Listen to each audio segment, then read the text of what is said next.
Alam mo ba na ang madalas pagyuko sa cellphone ay maaaring makasira ng leeg at spine mo? Pag-usapan natin yan. Kapag lagi kang nakayuko sa cellphone, ay nadadagdagan ang pressure sa leeg mo.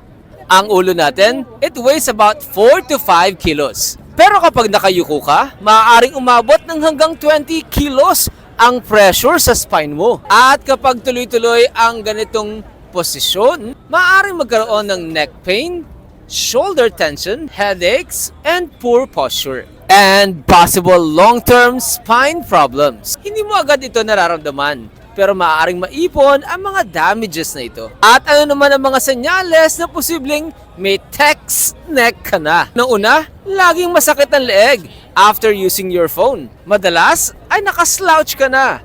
At madalas din, parang lagi kang may stiffness sa shoulder mo. Panay-panay na rin ang sakit ng ulo mo.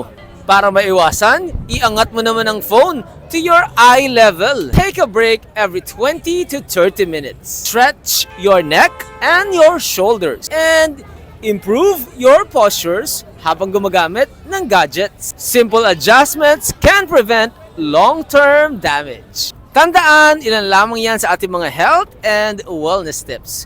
Ugaliing kumonsulta sa inyong mga doktor upang malaman ang totoong estado ng inyong kalusugan.